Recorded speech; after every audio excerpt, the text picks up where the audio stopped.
शाम की 50 ताज़ा और बड़ी ख़बरें बताएंगे दोस्तों। आखिरकार कैसे जो है असदुद्दीन ओवैसी ने खोल दिया बीजेपी के ख़िलाफ़ मोर्चा।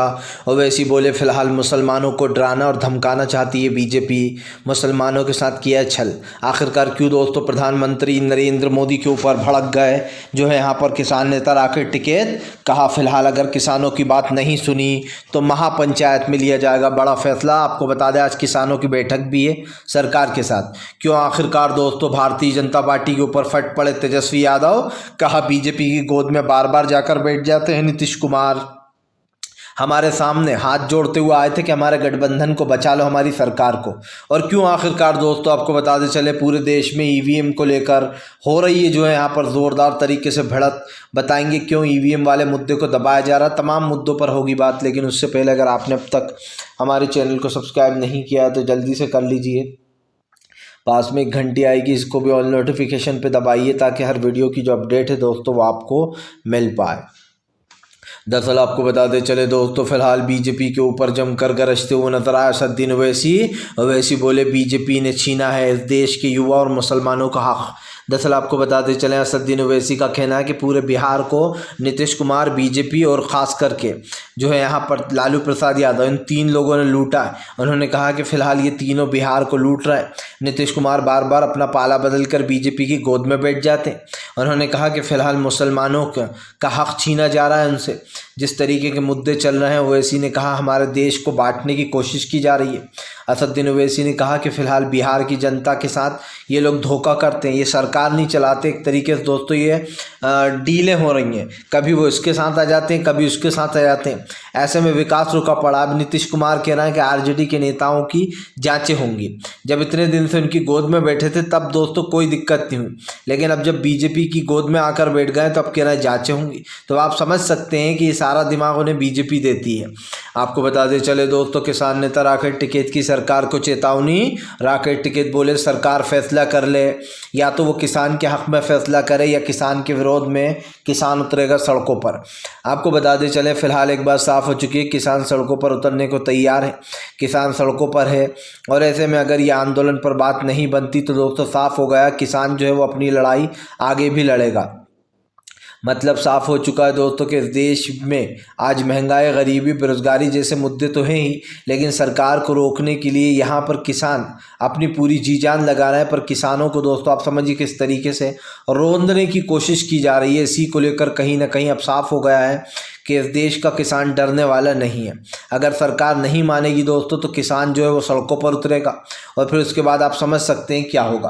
किसान अगर एक बार सड़कों पर उतर गया ना दोस्तों तो इस सरकार की बोलती बंद होने से कोई रोक नहीं सकता है। इस सरकार को एक चीज़ समझना होगी, हमारे देश का किसान दोस्तों हमारे देश की जान है, और अगर किसानों के साथ गलत होगा तो जनता भी बोलेगी उसमें, क्योंकि किसान आंदोलन एक बड़ा जिम्मेदारी है खास करके किसान यूनियन के लिए। आपको बता दें चले दोस्तों फिलहाल राहुल गांधी का बीजेपी के ऊपर बड़ा हमला। राहुल गांधी बोले बीजेपी पूरे देश में आरएसएस और बीजेपी की विचारधारा थोपना चाहती है, वो लोगों पर हिंदुत्व का जानबूझकर दोस्तों खुमार चढ़ा रही है। दरअसल दोस्तों इस बात में कोई झूठ नहीं सकता है कि हाँ ये बात सच है कि बीजेपी ने आने वाले चुनाव को जीतने के लिए एक माहौल बना रखा है दोस्तों। उसने हिंदुत्व का माहौल सेट कर दिया है लोगों के दिमाग में दोस्तों। इस वक्त जहाँ भी हम जाते हैं ज़्यादातर यही देखते हैं, हिंदुत्व की चीज़ों को ठूस दिया गया और लोग इस पर विश्वास भी करते हैं। लेकिन दोस्तों बात सिर्फ इतनी सी नहीं है, बात यह है कि जो लोग आज नरेंद्र मोदी पर विश्वास कर रहे हैं दोस्तों उनके घर में खाने को खाना नहीं है, पीने को पानी नहीं है। क्योंकि जाहिर सी बात है दोस्तों कि ऐसी सरकार को चुनोगे जो सिर्फ हिंदुत्व पर वोट मांगती है, जो ना महंगाई को देखती है ना गरीबी को देखती है दोस्तों, और जिसके काम पूरी तरीके से आप समझिए नज़रअंदाज करने वाले हैं। ऐसे में भारतीय जनता पार्टी को रोकने के लिए राहुल गांधी ने कहा कि हम मोहब्बत की दुकान खोलेंगे जगह जगह। उन्होंने कहा कि नफ़रत बीजेपी कितनी फैला ले, लेकिन देश में भाईचारा और प्यार सबसे बड़ी चीज़ है जो कभी ख़त्म नहीं हो सकता, और ना ही दोस्तों ये कभी ख़त्म होगा। बीजेपी कितनी ही कोशिश कर ले वो देश से लोकतंत्र को, कांग्रेस को कभी मिटा नहीं सकती है। क्योंकि दोस्तों आप समझिए, बीजेपी ने क्या करा है, वो पूरे देश में एक ही चीज़ कर रही है, सरकारें गिरा रही है। और तीसरी बार अगर वो आई तो मैं लिख के दे सकता हूँ, वो पूरे विपक्ष को साफ कर देगी। अगर ये तीसरी बार सत्ता में आते हैं तो जो जहाँ जिन राज्यों में दूसरों की सरकारें हैं वहाँ पर भी दोस्तों उन लोगों को पूरी तरीके से ख़त्म कर देंगी और फिर बीजेपी पूरे देश पर कर लेगी कब्जा। क्योंकि जाहिर सी बात है, सरकारें जगह जगह गिरा दी गई हैं। महाराष्ट्र में सरकार गिरी, मध्य प्रदेश में सरकार गिराई गई। आपने सोचा है कि अगर ऊपर वाला ना करे, ऐसा हो जाए कि पूरे देश में बीजेपी की सरकार होगी तो कितना खतरनाक और भयावह जो है मंजर होगा। बीजेपी हर राज्य में हिंदुत्व घोल देगी, पूरे देश में हिंदुत्व की बातें करेगी। आज लोग सड़कों पर उतरने से क्यों डरते हैं? क्योंकि उनके ऊपर झूठे इल्ज़ाम लगाकर उन्हें जेल में डाल दिया जाता है। उमर खालिद को देखिए, और वो बेचारा मुसलमानों की आवाज़ बन रहा था। उमर खालिद NRC CAA में उसने प्रदर्शन किया, लेकिन उसके ऊपर आरोप लगा दिए गए कि उमर खालिद ने दंगे फैलवाए हैं।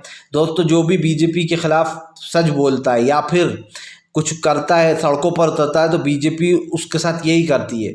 इससे पहले NRC में और कई लड़कियां थी दोस्तों, वो कम से कम 2-2 साल तक जेल में रहीं। उसके बाद बड़ी मुश्किल से उन्हें बेल मिली है। तो आप समझ सकते हैं कि जितने भी JNU के छात्र थे उनको कैसे फंसाया गया था। आपको बता दें चले दोस्तों, फिलहाल अरविंद केजरीवाल का बीजेपी के ऊपर बड़ा हमला। बोले बहुत पापी लोग हैं ये लोग, इन्होंने पूरे देश में पाप फैला रखा है। दरअसल आपको बता दें चले, अरविंद केजरीवाल ने बीजेपी को लपेट लिया। केजरीवाल का कहना है कि बीजेपी पूरे देश में पाप फैला रही है। उन्होंने कहा कि जब इन्होंने देखा कि हम केजरीवाल की तरह काम नहीं कर सकते, उनकी तरह दिल्ली के लोगों का स्वास्थ्य, और ख़ास कर दोस्तों जो केजरीवाल की रणनीतियाँ काम करने की, उससे बीजेपी डरती है। इसी चीज़ को लेकर उन्होंने जमकर भड़ास निकाली। अरविंद केजरीवाल ने कहा कि फ़िलहाल बीजेपी को बिल्कुल भी बर्दाश्त नहीं है कि काम हो। सबसे बड़ी बात क्या है दोस्तों, आज बीजेपी क्या कर रही है, वो तो पूरी कोशिश कर रही है कि वो विपक्ष को डरा ले या धमका ले। यही कारण है जो केजरीवाल की सरकार गिराने की बार बार कोशिश की जाती है। क्योंकि दोस्तों बीजेपी कभी केजरीवाल नहीं बन सकती। भले ही केजरीवाल दोस्तों पहले कुछ भी करा उन्होंने, लेकिन काम उन्होंने बहुत अच्छे करे, इस बात में कोई दो राय नहीं होना चाहिए। क्योंकि दिल्ली में जो काम करा है वो देखने लायक है। आपको बता दें चले दोस्तों, फिलहाल भारतीय जनता पार्टी के ऊपर जमकर गरजे दिग्विजय सिंह। दिग्विजय सिंह बोले फिलहाल इस देश में नफरत फैलाकर बीजेपी वोट बैंक तैयार करती है। राम मंदिर के नाम पर, बाबरी के नाम पर नफरत फैलाई, अब कमलनाथ के नाम पर झूठ फैला रही है। दरअसल दोस्तों बीजेपी 2-3 दिन से मीडिया में चल रहा है कि कमलनाथ बीजेपी में शामिल होने वाले हैं, जबकि उन्होंने कहा कि कमलनाथ इंदिरा गांधी के बेटे थे। और ऐसे में दोस्तों इंदिरा गांधी जो है तीसरे बेटे माने जाते थे कमलनाथ, वो कभी भी बीजेपी छोड़कर नहीं जा सकते, बीजेपी में नहीं ज्वाइन कर सकते। कांग्रेस के दिग्विजय ने कहा कि मेरी रात को ही कमलनाथ से बात हुई, तभी कमलनाथ जी ने बताया कि मैं बीजेपी वगैरह में कहीं नहीं जा रहा हूँ।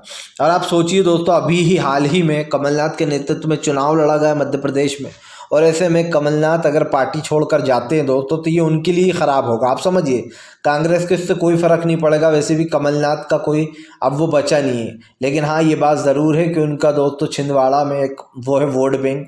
लेकिन आप समझिए दोस्तों, कमलनाथ जो हैं उनको अभी चुनाव लड़ा गया, और अगर वो इतनी जल्दी पाला बदल लेते हैं तो इस बात में कोई दो राय नहीं होगा कि कमलनाथ से बड़ा दोस्तों स्वार्थी और कोई नहीं है। लेकिन कमलनाथ जाने वाले नहीं हैं, क्योंकि उनकी विचारधारा के कारण ही उन्हें दोस्तों लोग चुनते हैं। अगर वो उधर गए तो उनकी विचारधारा पूरी तरीके से ख़त्म हो जाएगी। आपको बताते चले दोस्तों, बीजेपी के ऊपर जमकर भड़कते हुए नजर आए अखिलेश यादव। अखिलेश बोले पीडीए के सामने टिक नहीं पाएगी, घोंसी वाला इतिहास फिर से हम दोहराएंगे। दरअसल अखिलेश यादव ने ऐलान कर दिया कि वो घोंसी वाला इतिहास फिर से दोहराएंगे। उन्होंने कहा जैसे बीजेपी घोंसी में चुनाव हारी थी, वैसे ही बीजेपी जो है यहाँ पर अब उत्तर प्रदेश में पूरी सीटें हारेगी, 80 की 80। अखिलेश ने दावा किया है कि वो उत्तर प्रदेश में पूरी 80 सीटें जीतेंगे। उन्होंने कहा इंडिया गठबंधन और पीडीए मिलकर बीजेपी को मात देगा। सबसे बड़ी बात यह दोस्तों कि राहुल गांधी की यात्रा अब उत्तर प्रदेश में इंटर कर चुकी है। मतलब साफ है कि अब राहुल गांधी दोस्तों इस यात्रा को उत्तर प्रदेश में निकालने वाले हैं। ऐसे में आपको बताते चले इस यात्रा के कई मायने भी निकाले जा रहे हैं, और राहुल गांधी की ये यात्रा दोस्तों कई मायनों में जो है यहाँ पर काफ़ी ख़ास मानी जा रही है। तो ये कहना गलत नहीं होगा कि राहुल गांधी की